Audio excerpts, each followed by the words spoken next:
So kulang-kulang 2 linggo na nga lamang po ang inaantay natin at magaganap na ang pagbabalik ng former welterweight king na si Errol Spence Jr. makalipas ang mahigit 3 taon na hindi paglaban sa boxing, kung saan nakatakda siyang dumayo sa bansang Australia upang sagupain ang kapwa former world champion na si Tim Tszyu sa July 25. At hanggang ngayon nga po ay hindi pa rin nagkakaayos si Spence at ang kanyang longtime trainer na si Derrick James nang dahil sa nagsisisihan ng dalawa matapos ang masaklap na pagkatalo via knockout sa kamay ni Terence Crawford.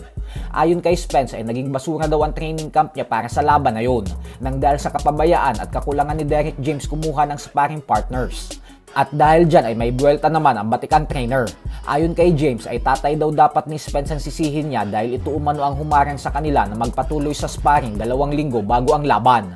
Nang dahil sa nagtamo ng rib injury si Spence ay isa sa mga sparring session ito. At dito daw sinabi ng tatay ni Spence na wag nang mag-sparring kasi kailangan nitong ireserba ang kanyang katawan sa mismong aktwal na laban.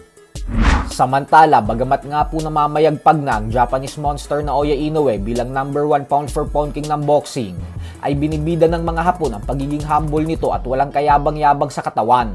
At ayon nga po kay Inoue ay hindi niya daw talaga ugaling magbuhat ng sariling bangkok. At bagkus hinahayaan niya na umano ang kanyang mga achievements ang siyang magsalita para sa sarili niya. Subalit ngayon niya lang daw ito sasabihin at ibibida ang kanyang sarili. Giit ni Inoue na dahil umano sa tindi ng nakuha niyang panalo laban sa kapwa niya Japanese superstar Junto Nakatani, ay doon niya umano masasabi na isa na talaga siyang ganap na legendary fighter. Kaya lubos umano ang kanyang pasasalamat sa kanyang ama at trainer na si Shingo Inoue dahil ito umano ang humubog at nagturo ng lahat sa kanya patungkol sa sport ng boxing. Sa kabilang banda naman mga idol ay matapos nga pong mag-trending ng pahayag ni Carl James Martin kahapon na kaya niya daw talunin si General Casimero at Naoya Inoue kung saan wala daw paraan upang matalo siya ng 2 halimaw ng super bantamweight division, ay tila agad nga pong naglabas ng reaksyon si Cuadro Alas patungkol dito. Ayon kay Casimero ay pilit daw siya nitong pinapantayan. Pwede naman daw yun, pero kailanman umano ay hindi siya nito mahihigitan.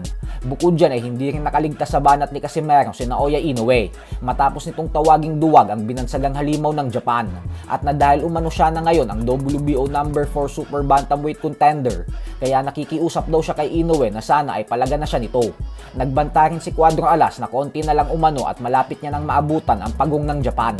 Samantala, opisyal na din nga pong ipinag-utos ng WBO na depensahan ni Devin Haney ang kanyang WBO welterweight world title belt laban sa undefeated former world champion na si Keyshawn Davis. Binigyan lamang ng WBO ang dalawa ng hanggang July 20 para magkasundo sa negosasyon. At kung dumating ang July 20 na hindi pa rin sila nagkakasundo, ay dito na papasok ang first bidding. Kaya ibig sabihin po niyan ay si Haney at Davis na ang sunod na magtutuos. So hanggang dito na lang po muna tayo mga idol. Sports Talk PH, kakaiba ang laban ng mga